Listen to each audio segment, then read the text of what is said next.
నమస్తే. ఇయల్ల మంచి మంచి ముచ్చట్లు మస్తుగా ఉన్నాయి గాని మొదలైతే హెడ్లైన్స్ చూడుర్రి అన్నట్టు సబ్స్క్రైబ్ చేసుకోర్రుల్లో.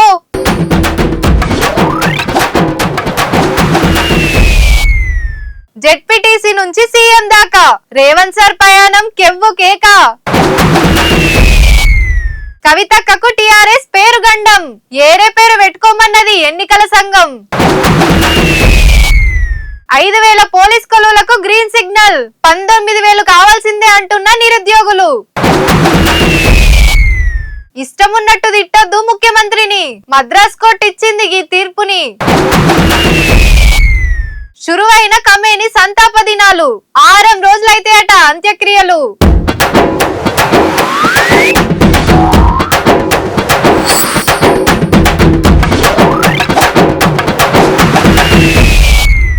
పతేడు పుట్టినరోజులు పెళ్లి రోజులు జరుపుకుంటారు. అట్లనే ఏదన్నా దందా చాలు చేసినా, ఇంకేదన్నా కంపెనీ చాలు చేసినా, రాజకీయ పార్టీలు పెట్టినా పతేడు వార్షికోత్సవాలు చేసుకున్నాడే కాదు, 10 ఏళ్ల పండగ, 20 ఏళ్ల పండగ, 50 ఏళ్ల పండుగలు చేస్తుంటారు. అగో అచ్చం అసొంటి పండుగే ఓటి ఇయాల తెలంగాణలో నడిచింది. అట్లని పార్టీల ముచ్చట కాదుల్లో, సీఎం రేవంత్ రెడ్డి సారు రాజకీయ ప్రయాణం ముచ్చట.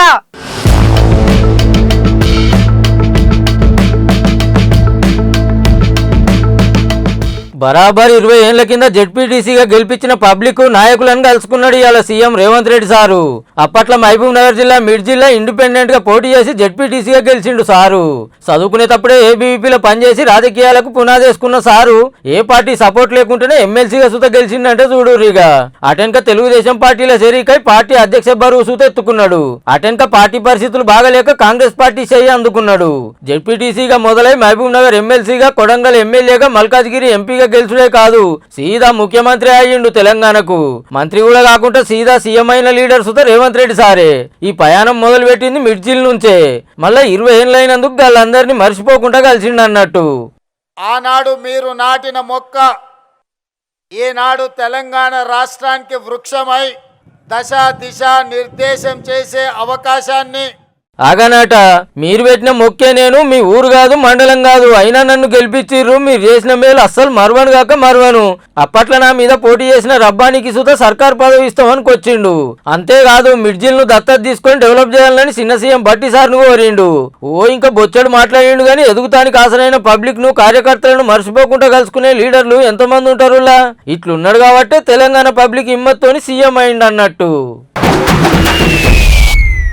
ఏదన్నా దందా చేయాలనుకుంటే ఓ దుఃఖం తెరుచుకొని దానికి అమ్మా నాయనల పేర్లు, పిల్లల పేర్లు పెట్టుకుంటారు, లేదంటే దేవుళ్ళ పేర్లు పెట్టుకుంటారు. ఒకటే పేరుతోని బొచ్చడు దుఃఖాలు కానొస్తుంటాయి మనకు. నా దుఃఖం పేరు నువ్వెందుకు పెట్టుకున్నావు అంటానికి ఛాన్స్ లేదు, ఎవరి ఇష్టం వాళ్ళది. కానీ రాజకీయ పార్టీలకు అట్లా కాదు, ఒక్క పేరు ఒక్క పార్టీకే ఉండాలి. అసొంటిది ఇంకో పార్టీ ఉండదు, ఉండద్దు కూడా. ఇక ముచ్చటేందంటే కవితక్కకు ఎన్నికల సంఘం మళ్ళో షాక్ ఇచ్చింది.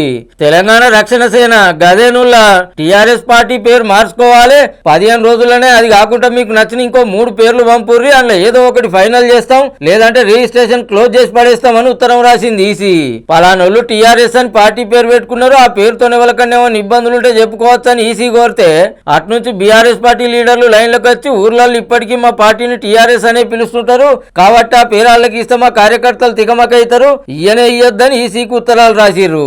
అట్లనే తెలంగాణ రాజ్య సమితి, తెలంగాణ రాష్ట్ర సామాజిక సేన పార్టీలు సుధా అడ్డం పడ్డాయి. ఇటు కవితకేమో పార్టీ పేరు మార్చుకునే ముచ్చటే లేదు, అదే పేరుతో ముంగడికి పోవాలి, దానికోసం కోర్టులో కొట్లాడటానికి తయారైతుందట. చట్టాలు బగ్గ తెలిసిన లాయర్లతోని మాట ముచ్చటే నడుస్తుందట కూడా. చూడాలి మరి కవితక్క పార్టీ పేరు మార్చుకొని ముంగడికి పోతుందో, పేరు కోసం కొట్లాడుతుందో. గానీ టీఆర్ఎస్ పార్టీలు ఉన్నప్పుడు లీడర్లతో బరి రాలేదు, పార్టీలకించి బయటకు వచ్చినాక మళ్ళీ అదే టీఆర్ఎస్ పేరు అచ్చొస్తలేదు. టీఆర్ఎస్ తోని పెద్ద గండమే ఉన్నది పో కవితక్కకు. ఏమాయ పిల్లగా ఏం చేస్తున్నావోయ్? ఏముంది తాత, పోలీస్ కొలువు కోసానికి కోచింగ్ తీసుకుంటాన్నా. ఇంకెన్నేళ్ళు ఊకిదే ముచ్చట? ఏజంతా పోయినాక ఇంకెన్నడోయ్ నీకు కొలువు వచ్చేది? చెప్పన్నే కొలువులు పడతాయట తాత. నోటిఫికేషన్లు వచ్చిందంటే కొలువు కొట్టుడే పక్కా. ఏం కొట్టుడో ఏమో పో. దినాం గ్రౌండ్ లో ఉరుకుడు, లైబ్రరీలో ఓయిలతోని కుస్తీ పట్టుడే గాని కొలువులు పడుడు లేదాయే, మీరు రాసేది లేదాయే. ఇగో ఇట్లుంటుండే నిన్న మొన్నటి దాకా, కానీ ఇప్పుడు అట్లా కాదుల్లా. రైట్, మరి ఇది గుడ్ న్యూస్ అనుకుంటారో బ్యాడ్ న్యూస్ అనుకుంటారో కానీ 5,000 పోలీస్ కొలువులకు హోంశాఖ అయితే ఓకే చెప్పిందిలా. మొత్తం 7,000 కొలువులు ఖాళీగా ఉంటే అందులో 5,000 పోస్టులకు చెప్పునే నోటిఫికేషన్ రాబోతుంది. అందులో 3,697 సివిల్ కానిస్టేబుల్, 1,052 ఏఆర్ కానిస్టేబుల్ పోస్టులు ఉంటే 148 సివిల్ ఎస్ఐ, 14 ఏఆర్ఎస్ఐ తో పాటు కడమ పోస్టులు ఉన్నాయి. తెలంగాణ వచ్చిన కంచెల్లో హోంశాఖ కొలువుల కోసానికి ఇచ్చిన 4వ నోటిఫికేషన్ ఇది. రాష్ట్రం వచ్చిన ఏడాదికి 9,281 పోస్టులకు, అటెన్క 3 ఏళ్లకు 1,217 ఎస్ఐ పోస్టులు, 16,285 కానిస్టేబుల్ కొలువులకు, మళ్ళా 4 ఏళ్ల కింద 554 ఎస్ఐ జాబులతో పాటు 15,644 కానిస్టేబుల్ పోస్టులకు నోటిఫికేషన్ ఇచ్చింది సర్కారు. వీడికి మంచిగానే ఉన్నది కానీ మొత్తం 19,000కు మీదనే ఖాళీలు ఉన్నాయని ఖుద్దు డీజీపీనే చెప్పిండు. అన్నిటికి కలిపి నోటిఫికేషన్ ఇవ్వాలని కొన్ని వద్దుల కంచెల్లి కానిస్టేబుల్, ఎస్ఐ అభ్యర్థులు నిరసనలు, ధర్నాలు చేస్తుంటే బాయిల దుంకి చచ్చిన, ఇండ్రిన్ గోళీలు మింగిన 5,000కు ఒక్క పోస్టు సుతం పెంచే ముచ్చటే లేదని సీఎం రేవంత్ రెడ్డి సారే అనే వరకు లక్షల మంది మనోభావాలు లెక్క చేయకుండా సీఎం అంత మాట అంటాడా అని ఇలా నిరుద్యోగులంతా కలిసి దిల్సుఖ్ నగర్ లో నిరసనకు దిగిర్రు. అటెన్క పోలీస్ స్టేషన్ లో కంప్లైంట్ ఇస్తానికి పోతే అస్సలు తీసుకోకపోయే వరకు ఫుల్ గరం అవుతున్నారు. నిరుద్యోగులు మీరు చచ్చిపోండి అని అనే ఒక వ్యక్తిని, ఒక ముఖ్యమంత్రి హోదాని ఇక్కడ మనం చూసినామా? ఇది నిజంగా మేము చాలా సిగ్గుపడాల్సిన విషయం, బాధపడాల్సిన విషయం అన్న.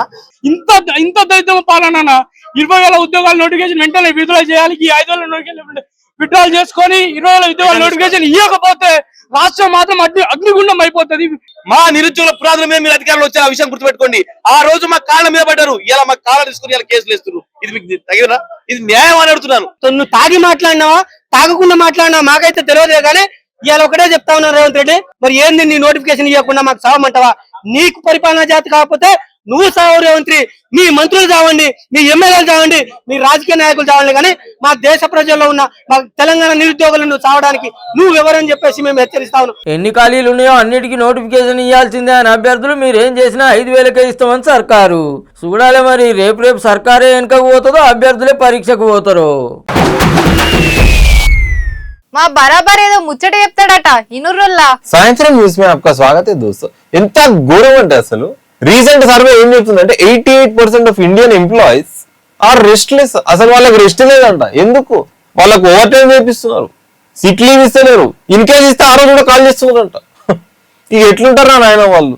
బెస్ట్ ప్లేస్ టు వర్క్ అంటారు, నా జీవితంలో బెస్ట్ టైం అంతా తీసుకుంటారు. ఎందుకు ఇట్లా చేస్తున్నారంటే hi guys we have a team lunch అంటారు. ఏంది బా వీళ్ళు ఇచ్చాల్ పత్ల కూర్చుని బా ఏం చేస్తారు? రక్తం తీసుకురా నాది. రోగమో నొప్పో వచ్చి ప్రైవేట్ దవాఖానకు పోతే ఎట్లుంటదో అందరికి ఎరుకున్న ముచ్చటేనాయే.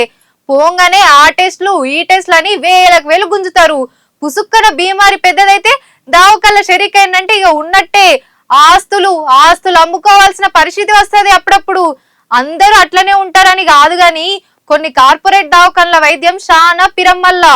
గందుకే పేదలంతా సర్కారు దవాఖాన బాట పడతారు. గంత ఖర్చు మనమేడ పెట్టుకుంటామని. కానీ ఆడ సక్కదనం సుత చూడాలి కదా. చలో కానీ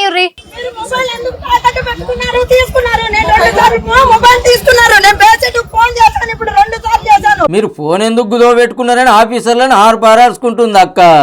ఇంతకేమైందంటే ఆంధ్ర అనంతపురం సర్కార్ దవాఖానలో కాలు బాగలేక వైద్యం కోసం ఈ అమ్మని తీసుకొచ్చిర్రట. అయితే ఏరే వార్డుకు పోతానికి వీల్ చైర్ కావాలని అడిగితే మరి మాకేంది అన్నారట. మా తాన పైసలు ఇవ్వని ఎంత బతిమలాడినా అస్సలు ఇనలేదట.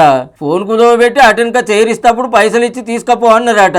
మళ్ళా చైర్ సుత చూడు ఎంత చక్కదనం ఉన్నదో.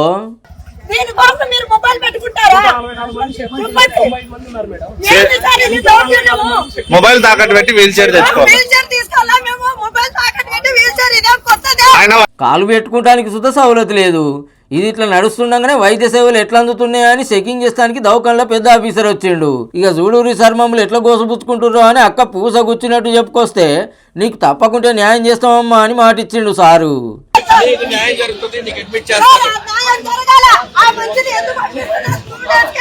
ఆయనతో వీడియో గురించి సోషల్ మీడియాలో పెడితే పొట్టు గిరికలు కొడుతుంది. కానీ సర్కారు దవాఖానకు వచ్చేదే చేసుకుంటే బతికే పేదలేనాయే. వాళ్ళ తన సుత పైసలు గుంజులు పెడితే ఎట్లను గింతనన్న నినరు ఉండాలి కదా. మీ ఆపొచ్చిన పాడుగాను లంచాలకు మరిగి మనిషి అన్న ముచ్చటే యాది మరుస్తున్నారు పో. పార్టీల లీడర్లు, ఎమ్మెల్యేలు, మంత్రులు మైకుల ముందటికొచ్చి ఎంత చక్కటి భాష మాట్లాడతారో అందరికీ ఎరుకున్నదే. నువ్వేందో నీ కథలేందో మాకు అన్ని ఎరికే. అన్ని బయటికి తీసినంటే ఊరేసుకొని సత్తావు. ఇక వార్నింగ్లు ధమ్కిలు ఇచ్చేటప్పుడైతే ఎదురుగున్నది తోపు లీడరా, సీనియరా, సీఎం అని కూడా చూడరు. నోటికి ఎంత వస్తే అంత మాట్లాడుతూనే ఉంటారు. ఒక పార్టీ అని కాదు, అందరే. ఇక ముచ్చటేందంటే ముఖ్యమంత్రి మీద ఇష్టం ఉన్నట్టు మాట్లాడుతామంటే అసలు నడవదని కర్రు కాల్చి వాతలు పెట్టినంత పనిచేసింది మద్రాస్ హైకోర్టు. డిఎంకే ఎమ్మెల్యే పాత మంత్రి అనితా రాధాకృష్ణన్ సార్ మొన్న కరుణానిధి జయంతి కార్యంలో మాట్లాడుకుంటా సీఎం విజయ్ రూపం మీద ఆయన సినిమా ఇండస్ట్రీ నుంచి వచ్చిన ముచ్చట మీదకెళ్ళి ఇష్టం ఉన్నట్టు మాట్లాడిండు. అసెంబ్లీలో మా డిఎంకే పార్టీ లీడర్ మాట్లాడుతుంటే సీఎం విజయ్ ముఖం చూడాలి, ఎందుకు వచ్చిండ్రా నాయన రాజకీయాలకు, మంచిగా ఇంట్లో హీరోయిన్ తో సపడేకుండా ఎందుకు వచ్చిన కోసా అన్నట్టుంది అని ఎడ్డిచ్చిండు. ఊకుంటారా?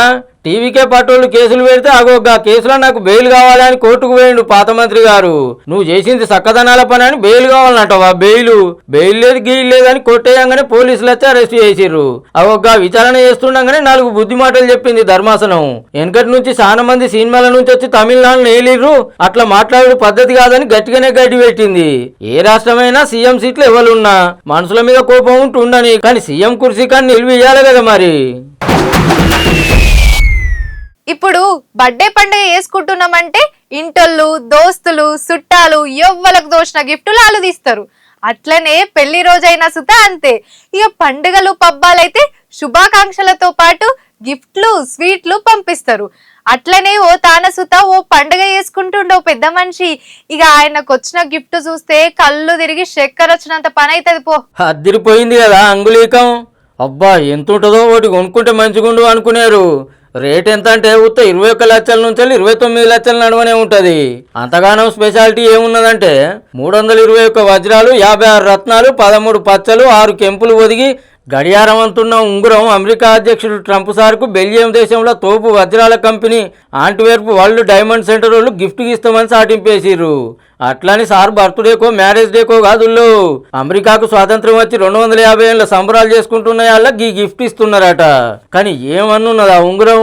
డజన్ల కొద్ది వజ్రాలతో అమెరికా జెండా, సూపర్ మ్యాన్ లోగో, వజ్రాల రెక్కలతోనున్న గరుడ పక్షి, కెంపులతో చేసిన డాల్ను మోసుకుంటా పచ్చలు ఒదిగిన ఆలివ్ కొమ్మలను కాళ్లతో పట్టుకొని ఉన్నది. మీదుంగా మెరిసిపోతట్టు 250 నెంబరు, కింద 18 క్యారెట్ల బంగారంతో 250 ఇయర్స్ యూఎస్ఏ అని రాసి ఉంది. గీ ఉంగరం ముచ్చట నియమే గాని ఇంకా సార్కి అందలేదన్నారు వైట్ హౌస్ ఆఫీసర్లు. గింత ఇల్వగల గిఫ్ట్ ఇస్తున్నందుకు బెల్జియం కంపెనీకి థ్యాంక్స్ చెప్పిండు ట్రంప్ సారు. స్వాతంత్ర దినోత్సవానికి గింత పెద్ద గిఫ్ట్ ఇస్తారా? ఏదో మతలా ఉంటది అంటురులే. అవు బరాబర్ ఉన్నది. బెల్జియం నుంచి అమెరికాకు పోయే 16,800 కోట్ల పాలిష్ చేసిన రత్నాల మీద టారిఫ్లు ఎత్తేసిండట ట్రంప్ సారు. అగో గందుకే గిఫ్ట్ ఇస్తుర్రు అన్నట్టు. ఎట్లయితేంది కానీ ట్రంప్ సార్కి ఇల్వగల గిఫ్టులు ఇస్తానికి దేశాలు పోటీ పడుతున్నాయి పో. మునుపు ఖతార్ సర్కార్ 3,360 కోట్ల విమానాన్ని గిఫ్ట్ ఇస్తే ఇప్పుడేమో ఇది. ట్రంప్ సార్ అంటే అట్లుంటది మళ్ళా. బడి నుంచి రాగానే మమ్మీ ఆకలి అవుతుంది మమ్మీ అంటారు పోరాళ్ళు. వంటర్లకు పోయి చూస్తే గిన్నెలన్నీ కడుగుంటాయి. అయ్యో 2 నిమిషాలు బిడ్డ, గరం గరం వండి పెడతా అనేటోళ్ళు చాలా తక్కువ మందే ఉంటారు. ఓ 10 రూపాయలు ఇచ్చి దిక్నం పోయి ఓ నూడిల్స్ పొట్లం తెచ్చుకో బిడ్డ అనేది వెళ్తే పోరాళ్ళు సుత ఎగురుకుంటా పోయి తెచ్చుకుంటారు.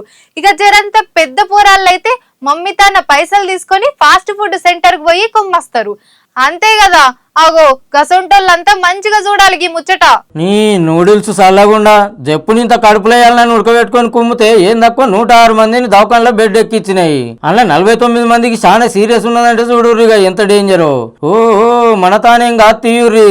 అటు యూరప్ లో 14 దేశాల్లో ఇంతమంది పానాల మీదకి తెచ్చినాయట నూడిల్స్. మళ్ళా అందరు సుత బుడ్డ పోరలు పడుసోళ్లే. ఉక్రెయిన్ దేశంలో కంపెనీల తయారైన నూడిల్స్ యూరప్ దేశాలకు పోతుంటాయి. ముచ్చట రచ్చయినాక మార్కెట్లకు పంపిన పొట్లాలన్నీ వెనకకు తెప్పించుకుంటుందట ఆ కంపెనీ. కానీ ఇప్పటికే చాలా మంది కొనుక్కొని ఇళ్లలో దాపెట్టుకుంటారు. చానొద్దులు నిల్వుంటాయి కాబట్టి ఎప్పుడు ఆకలి అయితే అప్పుడు ఉడకబెట్టుకొని కుమ్ముడే కుమ్ముతారు. అందులో అడ్డమైన బ్యాక్టీరియా ఉండి పానాలు సుస్తవుతున్నాయట. విరేచనాలు, జ్వరం, కడుపు నొప్పి, వాంతులు అవుతుంటాయట. చిన్నపిల్లలు, పెద్ద మనుషులకు చాలా డేంజరు. గందికే ఇటువంటి నూడిల్స్ తినేటప్పుడు బగ్గు ఉడకబెట్టినాకనే కుమ్మాలి, లేదంటే దవాఖానలో బెడ్ ఎక్కడైతుందట పక్క. మరి ఎందుకు ఇట్లా అయింది? నూడిల్స్ ఏమన్నా ఉన్నాయా, మసాలాలు చేయబట్టి ఇట్లా అవుతుందా అనేది ఎంక్వైరీ నడుస్తుంది. ఇక పరాయి దేశంలో కదా అని అల్కగా తీసుకునేరు. మన తానట్లా కాదనే గ్యారెంటీ ఏం లేదు. జర పైలం మరి. ఇప్పుడు మన ఇళ్ళల్లో ఎవరన్నా కాలం చేస్తే ఏం చేస్తారుల్లా? చుట్టాలు, దోస్తులందరికీ ఫోన్లు కొడతారు. వాళ్ళు రాగానే పీనను లేపుతూనే ఉంటారు. ఒకవేళ రాత్రి కాలం చేస్తే పొద్దుగాల వరకు చుట్టాలు చేరుకుంటారు. ఏరే రాష్ట్రమో బయటి దేశాల్లోనో ఉన్నోళ్ళు వచ్చేదాకా ఆగాలంటే ఫ్రీజర్లో పెట్టి ఓ రోజు ఆపుతారు. వాళ్ళు వచ్చుడు ఆలస్యం అవుతుంది అనుకుంటే ఇంకో రోజు ఉంచుతుండొచ్చురు. ఇక అంతకంటే ఎక్కువ రోజులు అస్సలు ఉంచరు కానీ ఓ లీడర్ కాలం చేస్తే ఎన్నొద్దు లాగిరో తెలిస్తే పరిశాన్ అవుతారు పక్కా. ఒకటి కాదు రెండు కాదు, కాలం చేసిన నాలుగు నెలల తర్వాత ఇరాన్ సుప్రీం లీడర్ ఖమేనీ అంత్యక్రియలు జోరుగా చాలైనాయి ఇరాన్ రాజధాని టెహ్రాన్ లా. 4 రోజులు కాదు 4 నెలలు డెడ్ బాడీని అట్లనే దాపెట్టి ఇప్పుడు ఆఖరి కార్యం నడిపిస్తున్నారు. ఏందక్కు 38 ఏళ్లు ఇరాన్ ను ఏలిన ఖమేనీ ఫిబ్రవరి 28న అమెరికా ఇజ్రాయెల్ దాడుల్లో కాలం చేసిండు. అప్పుడే దానం చేసిరని వార్తలు వచ్చినాయి గాని సల్లగుండే కోల్డ్ స్టోరేజ్ లో ఉంచిర్రట. ఇరాన్ తో పాటు ఇరాన్ లో ఉండే మెయిన్ సిటీల ఖమేనీ అంతిమ యాత్ర నడుస్తుంది. శుక్రవారం ఇరాన్ రాజధాని టెహ్రాన్ లా గ్రాండ్ ముసల్లా గ్రౌండ్ లో చాలైన సంతాప దినాల కార్యానికి బయటి దేశాల లీడర్లు చాలా మందే వచ్చిర్రు. ఇక ఇయ్యాల రేపు పబ్లిక్ దర్శించుకోవటానికి ఆడనే ఉంచి 6-7 తేదీల్లో అంతిమ యాత్ర చాలు చేస్తారట. 8 తారీఖు ఇరాక్ దేశంలో తిప్పి 9 తారీఖు ఖమేనీ పుట్టిన ఊరుకు తీసుకుపోయి ఖననం చేస్తారట.